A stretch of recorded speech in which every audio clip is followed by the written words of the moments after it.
ہو سکتی ہے۔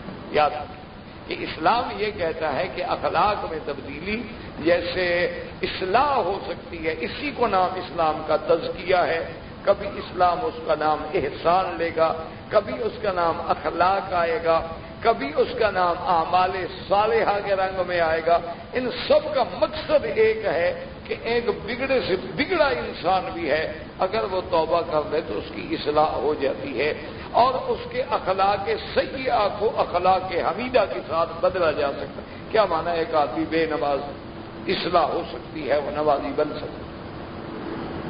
ایک آدمی حرام کھانے کا عادی ہے، اصلاح ہو سکتی ہے کہ وہ حرام کھانے سے بچ جائے۔ ایک آدمی چوری کا عادی ہے، اصلاح ہو سکتی ہے کہ وہ چوری کے بجائے جو ہے بڑا امین بن جائے۔ تو اسلام کا فلسفہ یہ ہے کہ اخلاق کی اصلاح ہو سکتی ہے، اور اس کو اسلام نے یعنی ایک تو ہے نا ہمارا ایمان قرآن و حدیث پہ، اگر اس کو آپ عقلی اور منطقی طور پر بھی دیکھیں تو انسان میں 3 قوتیں ہیں۔ یاد اچھی طرح سے اس کو سمجھنے کی کوشش کریں، پھر انشاءاللہ ثم انشاءاللہ آپ کو پتہ لگے گا کہ قرآن ہے کیا۔ تو 3 قوتیں کیا ہیں؟ ایک قوت کا نام سمجھ لو قوت حیوانیہ یا شہوانیہ، یا اسی کو بعض علماء شہویہ بھی کہہ دیتے ہیں۔ بات ایک قوت غضبیہ، قوت عقلیہ، یہ 3 معروف قوتیں۔ ویسے تو انسان میں اللہ نے بڑی قوتیں رکھی ہیں، قوت فکریہ، قوت علمیہ، قوت عملیہ، قوت نظریہ، بڑی قوتیں۔ اللہ نے انسان کو تو بڑی نعمتوں سے نوازا ہے، لیکن شرط ہے کہ انسان بھی تو بنے نا۔ اب انسان اپنے آپ کو اگر انسان ہی نہ بنائے تو پھر کیا حاصل؟ اسی لیے نہیں قرآن نے پہلی واحد جو اتری ہے اس پہ آپ نے غور کیا قرآن کیا کہتا ہے؟ اقرأ باسم ربک الذی خلق، خلق الانسان من علق، اقرأ وربک الاکرم الذی علم بالقلم علم الانسان ما لم یعلم۔ 5 آیتوں پہ خدا کی قسم اگر کبھی بیٹھ کے اس پہ غور کرو نا کہ تفاسیر لے کر کتابیں لے کر صرف ان 5 آیتوں پہ بھی غور کر لو تو انسان کی دنیا بدل جائے۔ ہمیں سب سے پہلا حکم ملا اقرا، تو جس قوم کو سب سے پہلے اللہ نے پڑھنے کا حکم دیا وہ قوم جاہل ہے۔ اتنی بدقسمتی، کافر پڑھتا ہے مسلمان نہیں پڑھتا۔ اب بھی آپ دنیا میں جائیں، یورپ میں جائیں، کسی ملک میں جائیں، امریکہ میں جائیں، فرانس میں جائیں، پیرس میں جائیں، یعنی ان کے لڑکے لڑکیاں ٹیوب ٹرین میں بیٹھے ہیں، جہاز میں بیٹھے ہیں، کسی جگہ بیٹھے ہیں، کوئی نہ کوئی میگزین، کوئی نہ کوئی اخبار، کوئی نہ کوئی لٹریچر کھول کے پڑھ۔ اور ہمارا اچھے سے اچھا شریف معزز آدمی بھی ایئر ہوسٹس کے بدن پہ غور کرتا رہتا ہے کہ متناسب ہے یا نہیں، اور بدصورت ہو تو بیچارے بڑے مایوس ہو کے منہ گندا کر کے بیٹھ جاتے، یار یہ ایئر لائن اچھی نہیں ہے، کوئی اور ایئر لائن میں سفر کریں گے۔ یہ حال تو ہم کیا ترقی کریں گے؟ مٹی ترقی کریں گے۔ وہ لوگ کہتے ہیں نا یہ مقابلہ، کس بات کا مقابلہ کرتے ہو؟ وہ اللہ کے بندے، تم کوکا کولا نہیں بنا سکتے، جنگ لڑو گے تم، کوئی عقل کرو۔ تم ایک برگر ان کا کھاتے ہو، پیزا ان کا کھاتے ہو، تم پیپسی ان کی پیتے ہو، کوکا کولا ان کا پیتے ہو، تم کپڑے ان کے پہنتے ہو، کس سے لڑو گے یار؟ کہاں کا جہاد؟ کیسی جہاد؟ جہاد علم سے ہوگا، جہاد ظلم سے نہیں ہوتا۔ یہ لڑنا مارنا دہشت گردی یہ جہاد ہے؟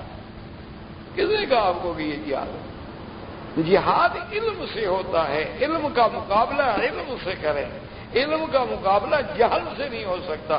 اس لیے پہلا حکم اقرأ باسم ربک الذی خلق۔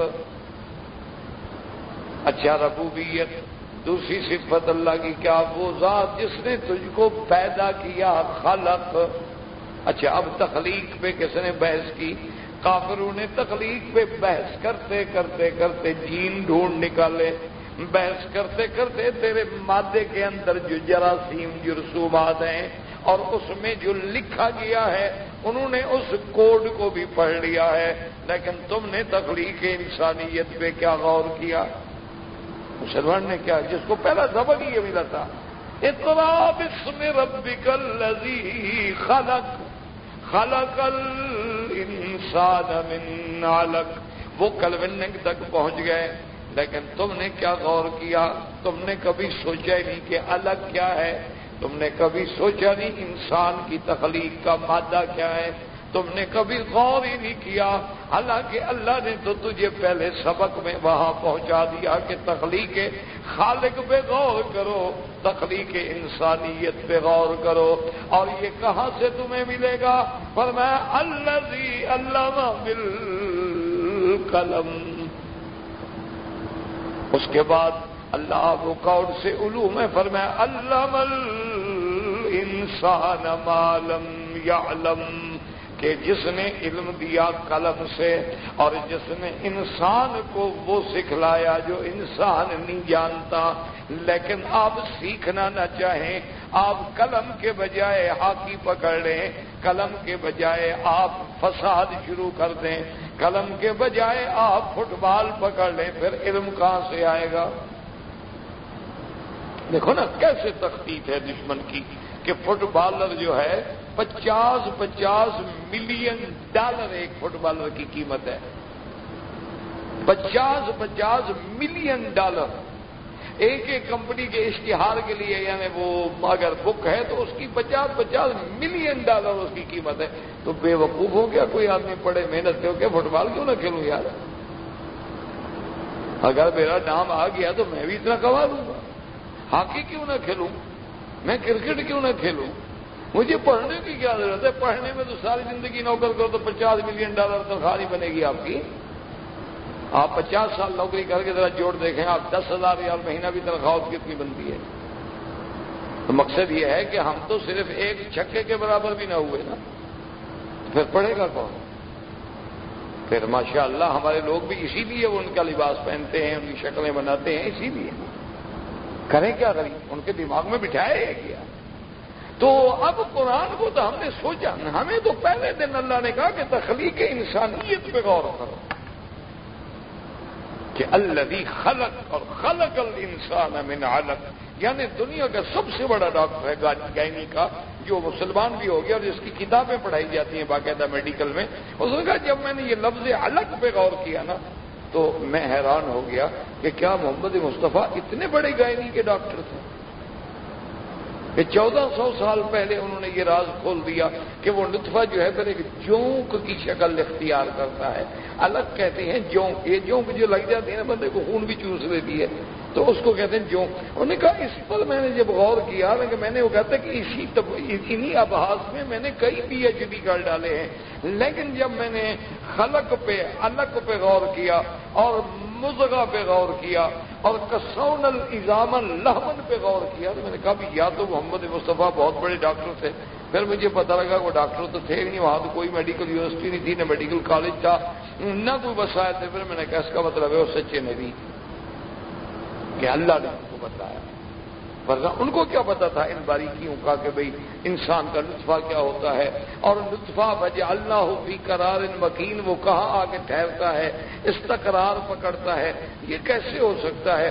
اچھا پھر یہ دیکھو نا جی کہ آدمی جب جنابت میں ہو تو سارے بدن کا غسل کرے، یہ قرآن نے عقدے حل کیے تھے نا کہ نطفہ جو ہے دراصل وہ سارے بدن میں گردش کرتا ہے اس کے، اسی لیے آپ دیکھیں نا کہ میاں بیوی ملنے کے بعد ذرا تھک جاتے ہیں کہ سارا بدن کمزور ہو جاتا ہے، کہ معنی یہ ہے کہ وہ سارے بدن سے نچڑ کے نکلتا ہے، تو سب سارے بدن پہ اس کے اثرات ہیں، تو سارے بدن کو اللہ نے نشاط دینے کے لیے غسل رکھا کہ دیکھنا ہے آپ اچھا جی میں ذرا شاور لے لوں، اچھا فریش ہو گیا ہوں۔ تو اس لیے جناب آپ اندازہ کریں کہ ہم نے قرآن پہ غور نہیں کیا، ورنہ قرآن تو ہمیں کہتا ہے کہ علم الانسان ما لم یعلم، اور اس لیے علمک ما لم تکن تعلم، قرآن کا یخلق ما لا تعلمون، لیکن ہم نے کبھی غور ہی نہیں کیا قرآن۔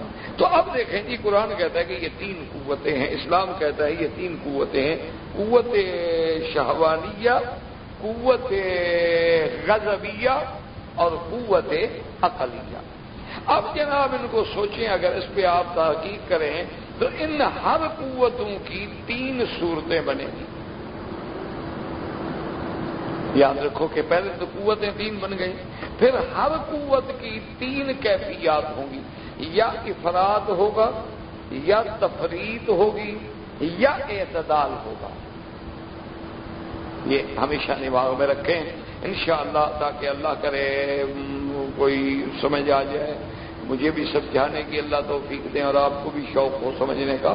تو بہرحال یہ ہے کہ ہر قوت میں 3 قوتیں، ایک ہو گیا افراد، ایک ہو گئی تفرید، ایک ہو گیا اعتدال۔ افراد مانا حد سے بڑھ جانا، تفرید مانا حد سے نیچے گر جانا، اعتدال مانا کہ عین اعتدال پہ رہنا، نہ زیادتی نہ کمی، اس کو کہتے ہیں اعتدال۔ اچھا، اب جناب قوت غضبیہ جو ہے اس کا افراد کیا ہے؟ افراد اس کا ہے کہ صرفھا فی ما لا ینبغی، کہ اپنی قوت غضب جو ہے اس کو ایسی جگہ استعمال کرے کہ جہاں استعمال نہیں کرنا تھا، یہ افراد ہو گیا۔ اچھا، ایک ہوتا ہے قوت تفرید، کیا مانا کہ قوت غضبیہ کو جہاں استعمال کرنا تھا وہاں بھی نہیں کرتا، ترک الصرف عما ینبغی، یعنی جہاں اس کو استعمال، اسی لیے بعض بزرگ کہتے ہیں کہ من استغضب فلم یغضب فہو جدار،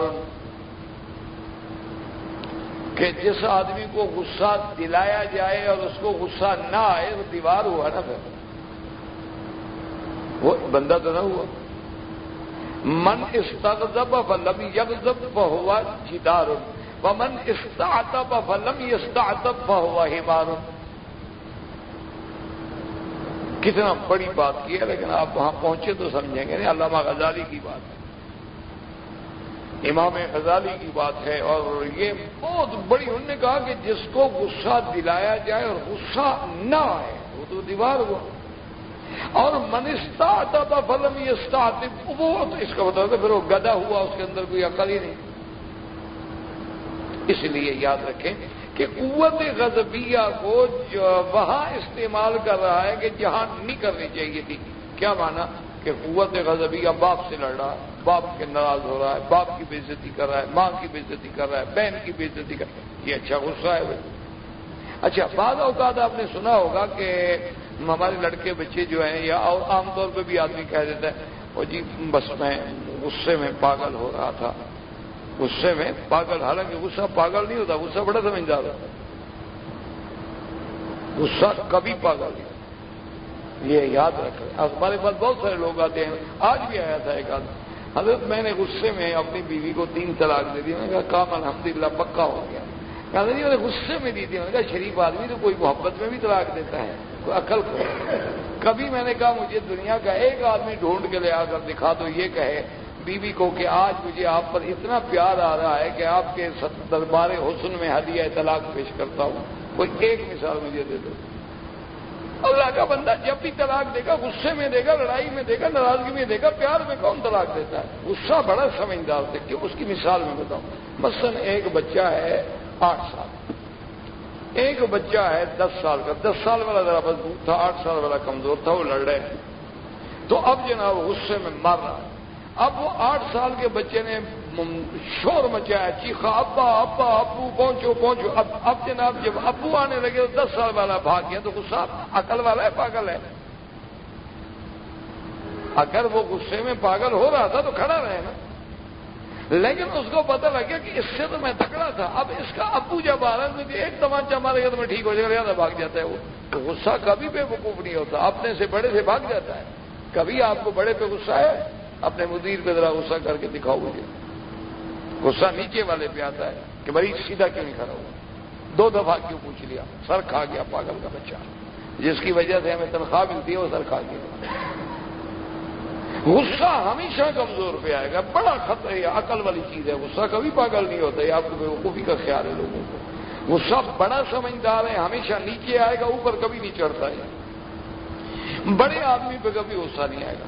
اب جناب آپ کھڑے ہیں، آپ کے سامنے کوئی افسر آ جائے مجالے غصہ، بڑا ٹینشن، اور پھر آپ چہرے پہ مسکراہٹ بھی لے آئیں گے، شاید دل میں کہہ رہے ہوں گے ہے تو بڑا بد تعریف، اب کیا کریں یار، سینئر ہے کیا کریں، اب جانے دوست گئے بڑا ان کا بٹا، جب جائیں گے تو پھر آپ اس پر تبصرہ فرمائیں گے، لیکن سامنے ماشاءاللہ صاحب غصے غصے ٹھیک ہو جائیں گے۔ تو یہ ہے قوت غضبیہ، یاد رکھو۔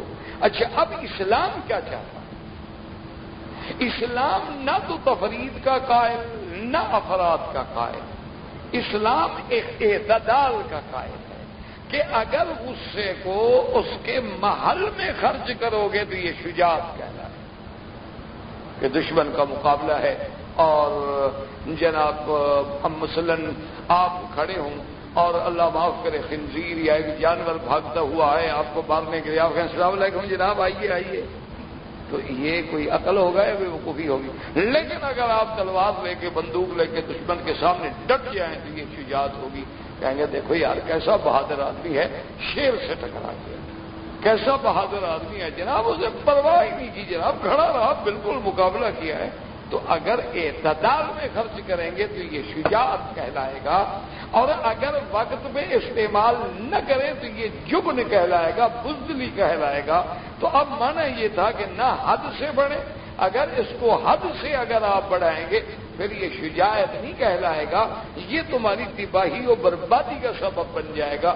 اسلام یہ کہتا ہے کہ غصے کو بالکل ختم نہ کر دو، اس کو چلے کشی کروا کے غاروں میں اس کو بھوکا مار مار کے اس کا غصہ نہ مٹاؤ، بلکہ ازالے کے بجائے امالہ کر دو۔ کیوں نہ کہ ختم نہ کرو لیکن اس کو اعتدال میں لے آؤ، کہ نہ یہ افراد میں رہے نہ یہ تفرید میں رہے، ضرورت کے تابع غصہ ہو اور ضرورت کے تابع اعتدال ہو۔ اسی لیے حضور نے فرمایا نا کہ گھر میں لکڑی جو ہے، ڈنڈا جو ہے وہ بھی لٹکتا رہے لیکن مارو نہیں، مارنا نہیں بیگم صاحبہ کو، لیکن اس کو پتہ لگے کہ کسی وقت اس کو غصہ آ سکتا ہے۔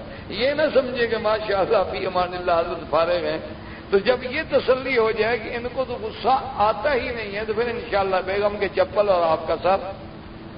لیکن اگر اس کو پتا ہو کہ یار مرد ہے کسی وقت یہ بھڑک گیا تو پھر وہ ٹھیک رہے گا، پھر اعتدال پہ رہے گی، یہ نہیں کہ اس کو مارا جائے۔ غصے کو ہم نے اعتدال پہ لانا ہے، قوت غضبیہ کو ہم نے وہاں خرچ کرنا ہے۔ اب دشمن کا مقابلہ ہو، آپ جناب آپ غصہ، اسی لیے جب حضرت علی میدان میں جاتے تو کہ سمتنی امی حیدرا، میں تو وہ ہوں جس کو ماں نے لقب ہی حیدر رکھا تھا، آؤ میرے مقابلے۔ یہ مبارزت ہوتی تھی، چیلنج دے کے میدان میں جاتے تھے۔ یہ حضرت عمر کا غصہ ہے نا، غلط استعمال کیا تھا کہ تلوار لے کے نبی کو قتل کرنے کے لیے جا رہا تھا، لیکن جب اسلام آ گیا تو اب وہی غصہ کیسے اعتدال پہ آیا؟ کہا کہ یا رسول اللہ السنا علی الحق، یا رسول اللہ کیا ہم حق پہ نہیں ہیں؟ ولیسوا علی الباطل، اور کافر جھوٹے نہیں ہیں۔ حضور نے فرمایا وہ جھوٹے ہیں، ہم حق پہ ہیں۔ یا رسول اللہ تو ہم کیوں پھر ایسی کمزوری قبول کریں کہ ہم اپنی عبادات، ہم اپنی نمازیں، ہم بیت ام ہانی میں دار ارقم میں چھپ چھپ کے پڑھیں؟ یہ نہیں ہو سکتا۔ قم یا حمزہ، کہنے لگے کہ حمزہ اٹھو، کہنے لگا یا رسول اللہ ایک طرف حمزہ ہوگا ایک طرف عمر ہوگا، آپ درمیان میں ہوں گے۔ آج دیکھتے ہیں کہ قریش کیسے ہمارا مقابلہ کرتے ہیں، آج کعبے میں جا کے نماز پڑھیں۔ اب غضب تو ہے لیکن اب غضب اعتدال میں آ گیا۔ پہلے غضب جو تھا وہ فیما لا ینبغی تھا کہ نبی کو قتل کرنے کے لیے جا رہا تھا۔ اب مسلمان ہونے کے بعد وہی غضب کی کیسے ازالہ ہوا، کیسے امالہ ہوا ہے کہ غضب موجود ہے۔ اشداء علی الکفار رحماء بینہم، کہ کافروں کے مقابلے پہ سخت ہیں اور آپس میں۔ اسی لیے لکھتے ہیں کہ خالد بن الولید سیف اللہ سیف الرحمان، جس کا لقب تھا اللہ کی تلوار، اور جس نے جنگوں میں دنیا کی بڑی بڑی جنگجو قوموں کے چھکے چھوڑا دیے، اسلامی زندگی میں کسی مسلمان کو تھپڑ بھی نہیں مارا۔ حضرت خالد کی تاریخ اٹھا کے دیکھ لیں، کسی ایک مسلمان کو آپ نے تھپڑ نہیں مارا۔ وہ آدمی جس نے روم کو للکارا، جس نے کسرا کو للکارا، جس نے دنیا کے تاج اور تخت جو تھے آمروں کے پاؤں کے نیچے روند ڈالے، جس نے 60 آدمیوں کو لے کے 60,000 پہ حملہ کر دیا، وہاں غضب کا یہ عالم ہے اور آپس میں رحمت کا یہ عالم ہے کہ کبھی مسلمانوں کو ایک تھپڑ بھی نہیں مارا۔ تو یہ ہے قوت غضبیہ کا اعتدال۔